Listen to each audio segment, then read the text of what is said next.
খেজুরে মাত্র ফুল আসতেছে, মানে বাম পাশে খেজুরে যে তাকালে দেখা যায় বড় বড় একটা শেষ হয়। এই যে উপরে বড় বড় একটা খেজুর গাছে প্রায় 100 কেজি 200 কেজি খেজুর হয় এক একটা গাছে। এত সুন্দর দেখা যায় খেজুর বাগানগুলো যখন খেজুর ধরে। লা শারীকা লাহু লাহুল মুলকু ওয়া লাহুল হামদু ওয়া হুয়া আলা কুল্লি শাইইন কাদির। লা ইলাহা ইল্লাল্লাহু ওয়াহদাহু লা শারীকা লাহু লাহুল মুলকু ওয়া লাহুল হামদু ইহয়ী ওয়া ইউমীতু বিয়াদিল খায়র ওয়া হুয়া হাইয়্যুন লা ইয়ামুতু বিয়াদিল খায়র وهو على كل شيء قدير. آمنت بالله كما هو بأسمائه وصفاته وقبلت جميع وملائكته. يا الله আমি ঈমান আনলাম ও মালাইকাতিহি তোমার সমস্ত ফেরেশতাদের উপর, ও কুতুবিহি এবং তোমার যত কিতাব তুমি নাযিল করেছো সমস্ত কিতাবের উপর ঈমান আনলাম, ও রুসুলিহি এবং তোমার যত রসুল আছে যত নবী আছে, ইয়াউমুল আখির এবং বিচার দিনের উপর ঈমান আনলাম, যে মৃত্যুর পরে তুমি আবার আমাদেরকে জীবিত করবা তার উপর ঈমান আনলাম। আল কদরি খায়রিহি ওয়া শাররিহি মিনাল্লাহি তাআলা তকদীরের উপরে ঈমান আনলাম। ভালো মন্দ সব কিছু আমার ভাগ্যে ছিল, আমার তকদীরে ছিল, তার উপরে ঈমান আনলাম। মিনাল্লাহি তাআলা ওয়াল বাতি বাদাল মাউত। হে আল্লাহ আপনি অবশ্যই আমাদেরকে মৃত্যুর পর আবার জীবিত করবেন, তার উপরও আমরা ঈমান আনলাম। এই ঈমানে মুজমাল এবং ঈমানে মুফাসসাল, কালেমা তয়বা, কালেমা শাহাদাত, কালেমা তাওহীদ, কালেমা তামজিদ, 5 কালেমা, কালেমা তয়বা, কালেমা শাহাদাত, কালেমা তাওহীদ, কালেমা তামজিদ।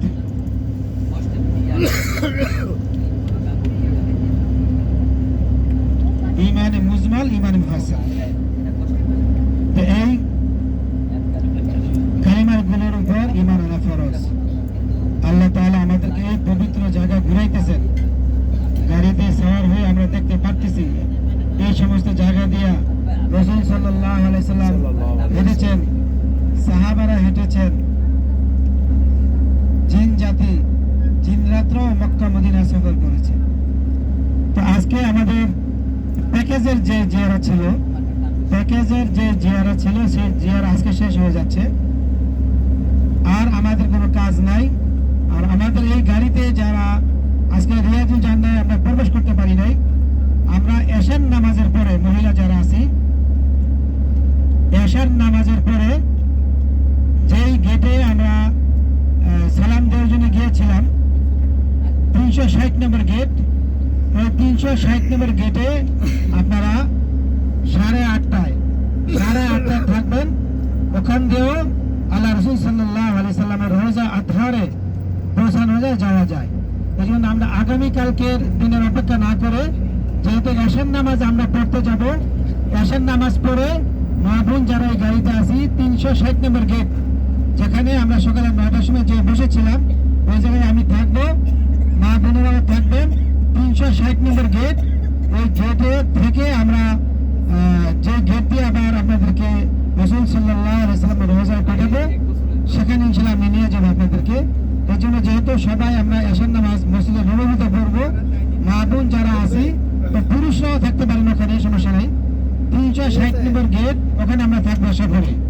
কালকে 9টার সময় আমাদেরকে যাওয়ার জন্য বলেছিল, তো কালকে সকাল 9টার সময় যাওয়ার আমরা অপেক্ষা করবো না। এই কারণে করবো না, কারণ আমাদের হাতে সময় কম। আজকে 2 তারিখ, কালকে 3 তারিখ কেনাকাটা আছে, 3, 4, 21 জন যাত্রী চলে যাবেন 5 তারিখ, 21 জন যাত্রী চলে যাবেন 5 তারিখ সোমবার দিন, যদি সময় নাই কেনাকাটা আছে। আর বাকি যাত্রীরা যাবেন 21 তারিখ 6 তারিখ। এই জন্য আমরা কালকে রিয়াজে জান্নাতের জন্য বসে না থেকে এশার নামাজের পরে 8:30 থেকে 9টা, খেয়াল রাখবেন, 8:30 থেকে 9টা 360 নম্বর গেটে আমি থাকবো। মা বন্ধুকে বলে দিলাম আগামীকাল সকালে যেন আমরা অপেক্ষা করবো না ইনশাআল্লাহ। কালকে আপনাদের অনেকের স্বর্ণ গয়না কিনবেন, আমাকে অনেকে বলে রেখেছেন আপনাদেরকে নিয়ে মার্কেটে যাব, খেজুর কিনা হয় নাই, জায়নামাজ কিনা হয় নাই, তসবি কিনা হয় নাই। কালকে ইনশাআল্লাহ আমরা মার্কেটের জন্য সময় রাখলাম। আরেকটা ঘোরার জায়গা আছে যেগুলো ব্যক্তিগতভাবে ঘুরতে হয়, সেটা হলো জিন পাহাড়, যে বলা হয় ওয়াদি জিন পাহাড়। সেই জিন পাহাড়ে যারা যেতে চান, আজকে রাত্রে আমরা রিয়াজুল জান্নার কাজ শেষ করে ইনশাআল্লাহ কালকে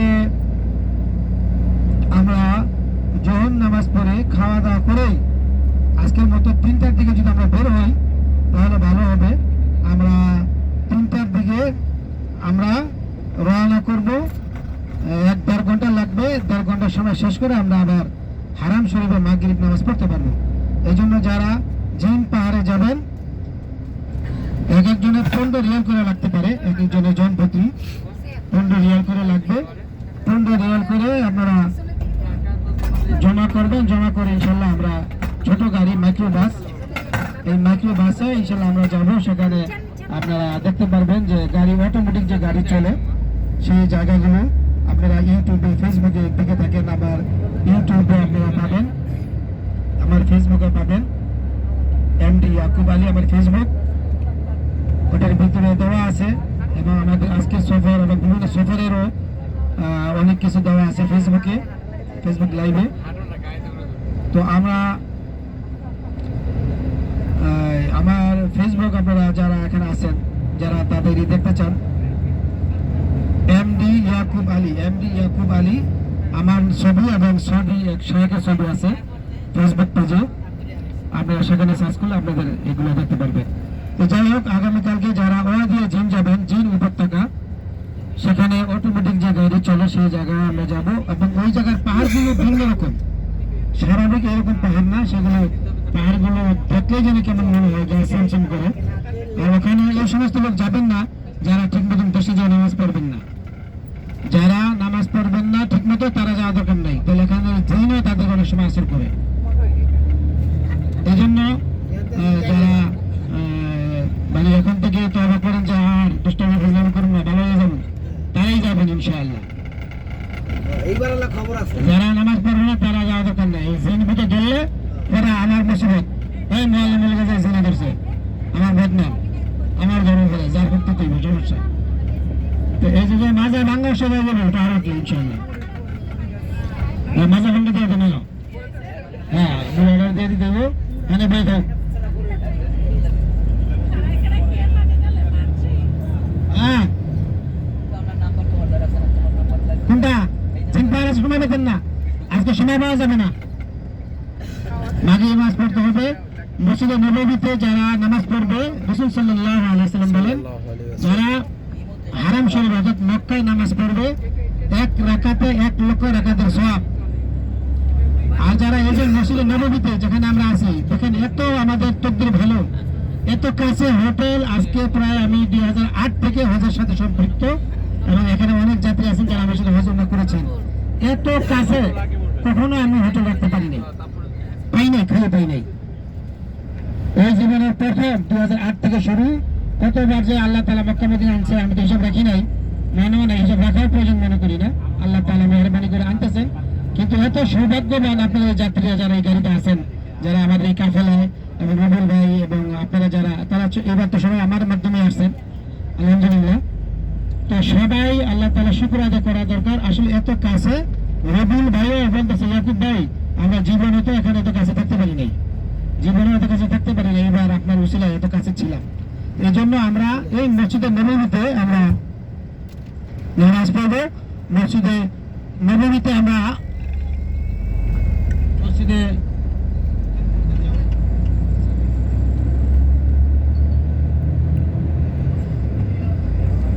তো এই মসজিদে নববীতে যদি কেউ নামাজ পড়ে, আল্লাহ রাসূল সাল্লাল্লাহু আলাইহি ওয়াসাল্লাম বলেন, যেরকম বাইতুল্লাহ 1 রাকাত নামাজ পড়লে 1 লক্ষ রাকাতের সওয়াব পাওয়া যায়, ঠিক মদিনা শরীফে 1 রাকাত নামাজ পড়লে 50,000 রাকাত নামাজ সওয়াব পাওয়া যায়। তাহলে আমরা ইচ্ছা করে কেউ মসজিদ নববীর জামাত ত্যাগ করবো না। এই জন্য মসজিদে নামাজ পড়া জরুরি। আমরা নামাজ পড়বো। আর 500 রাকাত হলো আমাদের মহল্লায় যে জামে মসজিদ আছে,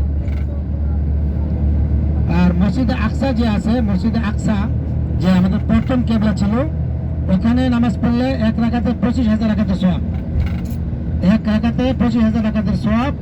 আর আমাদের জুমা মসজিদে 1 রাকাতে 500 রাকাতের সওয়াব পাওয়া যায়।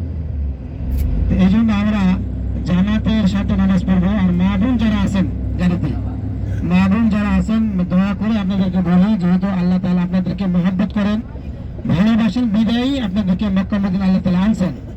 আল্লাহ তাআলা যদি আপনাদেরকে পছন্দ না করতো, ভালো না বাসতো, তাহলে মক্কা মদিনা আপনাদেরকে আনতো না। এই জন্য আপনি সব সময় তাহাজ্জুদ নামাজ ছাড়বেন না। রাসূল সাল্লাল্লাহু আলাইহি ওয়াসাল্লাম মেরাজে যে, অর্থাৎ আল্লাহর সাথে যখন সাক্ষাতে যান, তখন আল্লাহ তাআলা আল্লাহ রাসূলকে জান্নাতে দেখাইছেন, জাহান্নামে দেখাইছেন। জান্নাতে দেখানো হয়েছে, জাহান্নামে দেখানো হয়েছে। আল্লাহ রাসূল সাল্লাল্লাহু আলাইহি ওয়াসাল্লাম দেখলেন জাহান্নামে পুরুষের তুলনায় মহিলার সংখ্যা বেশি, জাহান্নামে পুরুষের তুলনায় মহিলাদের সংখ্যা বেশি।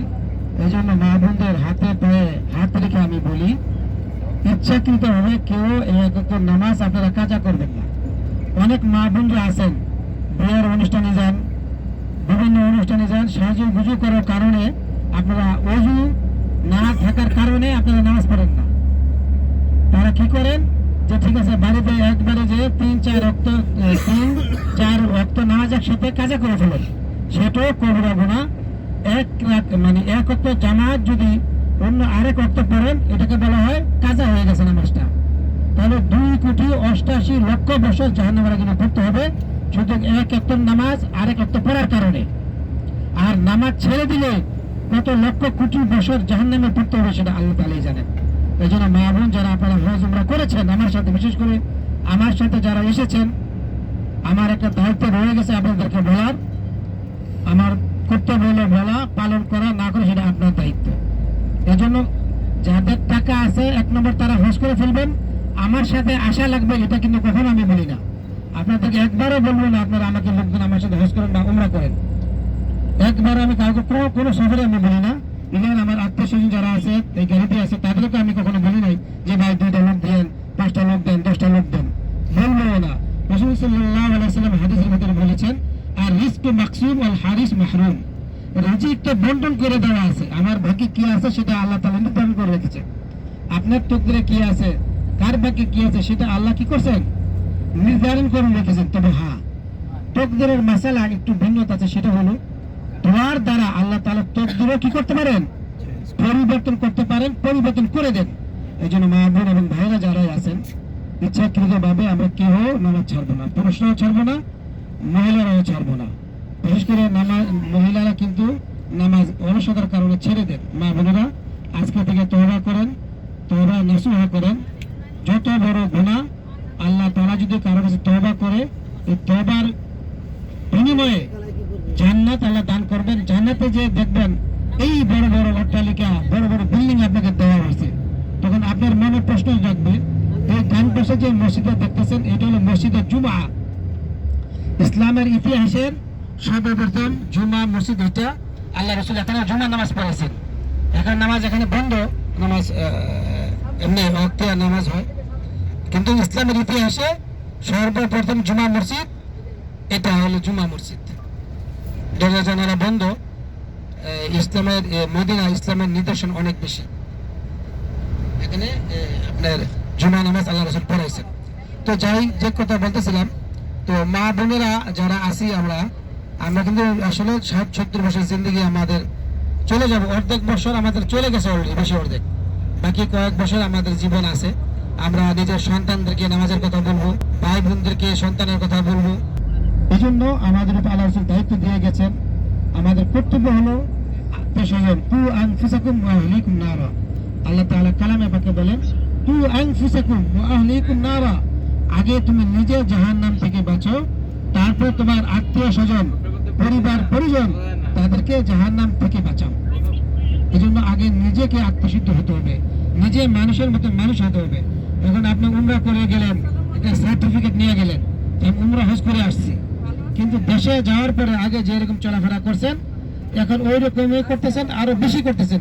কারণ হজ করলে তো গুনাহ মাফ, উমরা করলে গুনাহ মাফ, আল্লাহর ঘর ধরলে গুনাহ মাফ, পাথরে চুমা দিলে গুনাহ মাফ, তোয়াফ করলে গুনাহ মাফ, মসজিদে নববীতে নামাজ পড়লে গুনাহ মাফ। মানে গুনাহ মাফের জায়গায় আসছেন। শয়তান ধোকা দেবে, তোর তো গুনাহ মাফই হয়েছে, আগের মতো চলতে থাক।